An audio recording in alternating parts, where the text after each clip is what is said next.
Hi, I just wanted to show you my latest project that I've been working on. It's a Christmas present for my grandparents. I decided to make them a family tree album just where they can record everything now that all of their grandchildren, myself and my cousins, have grown up and we're starting to have our own families. I'm sure it's starting to get a bit more tricky for them, you know, keeping track of everybody. So I decided to make this for them. This is the front cover. I've used my Sizzix Tim Holtz die, the signpost one, to put a sign there with the family name there. I've left the paper plain because I really like that it's just like a tree to represent the family tree, and it's a bit old, and the papers in this whole album, they're really beautiful, so they're hard to cover up. But I also wanted to keep it simple because they are my grandparents, and just leave a lot of space for photos and recording things and stuff. I didn't put on I'm going to put a grunge board little closure on, which I haven't put on yet because I'm waiting on some magnets that I've ordered. The first page here is just a bit of lined paper so they can document whatever they need to. I'm sure there is a lot for them to document, little stories, or, you know, where people met or something nice like that to keep in here. And then this page, it opens out, and over here, this is a sort of page that I dedicated to the extended family, like my grandparents, brothers and sisters, because I do know my great aunts and great uncles and my mum's cousins and all of that. So, you know, a page for them I felt was important. And this little tree here, you can just, it's only partially glued down, so they can stick a stack of photos in whichever way they need to. And it's a bit of chipboard that I just used some Distress inks on, and I've glimmer misted it. I'm not sure if it will really show up in this light, but it's glimmer misted. And then up the top here, I've got some tissue tape, which I've stuck a bit of paper behind on some parts so you can stick more photos in at different points along the top there, whether it be a tag or a photo or anything they want. And then I've got a bit of gorgeous lace down the middle here that's hiding the little seam, but I just thought a nice little strip of lace looks really pretty.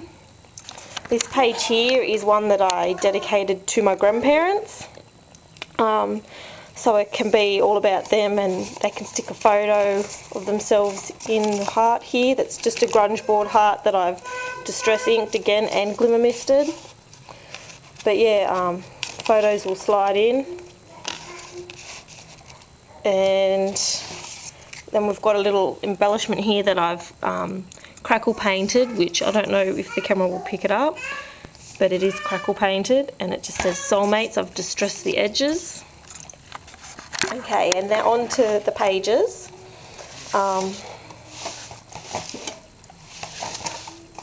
These pages, they're cut smaller in the middle. There's 5 of them, one to represent each of their children, because my grandparents had 5 children. Just got a little Tim Holtz metal corner there, which photos can slide into. They can cut it down.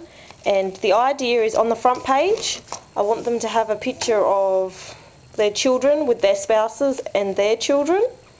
So say if it was for my parents, so they'd have a picture of my mum, who is their daughter, and my dad, and then me and my sister, and they can have a picture of them in there. And then when you turn the page, there is a tag. There's just a bit of acetate stuck down on the back here, but there's a tag in the back, to represent each of the grandchildren. And for the tags, I've just Distress inked one side. They're all different colours. Chucked a bit of ribbon or lace or something through the top, and then there's some paper stuck down on the back, just a plain bit of paper, a colour to match the Distress ink side. And I've stamped a little stamp, a journaling stamp, and on that you write down the name of the grandchild, when they were born, who they married, when the person they married was born, when they got married, and then you can document all their children down there. And so this tag will hold a picture of their grandchildren and their family that they eventually have. And all of the tags, I've got a lot of cousins, but there's a different colour for each one of my cousins and myself, so each grandchild has a different colour. And even if they wanted, they can stick another photo behind here, anything like the acetate's going to hold a fair bit behind there. And then I've just left the papers on the back very plain as well, letting them speak for themselves. They're going to be covered with tags or photos anyway, so I didn't want to do too much, and I felt like if I stick down too many flourishes or bling or anything, it's going to take away from the space they need to record the family. Here's the next page, the next lot of tags, all different colours again. I tried to match the colours in with the, excuse me, with the front bit of paper. Next page. And I've also kept the pages in order of their eldest child through to their youngest child. Next page, and the last page. Then again, on the back, we've got another journaling page that I've purchased, and I've just left it again to journal. There's so much that they could journal, whether it be stories or whatever. And then when you open this up, there is a family tree papers I found. I can't remember what brand they are. It's a brand I haven't heard of before, but it's a family tree, and if you see, they can fill out this family tree with different names. I didn't want to fill it in because I wasn't sure where they'd want to start, if they'd want to start with the generations before them, like their parents, so my great-grandparents. So it would hold more information about our family history. But yes, that's just folds out so they can record some more there. And then the last page I've just left blank. I don't like to have focus on my back pages, so I've just left it. It's a blank sandy brown kind of old book feel to it. And yes, that is my family tree album that I've created for Christmas for my grandparents. I hope you enjoy.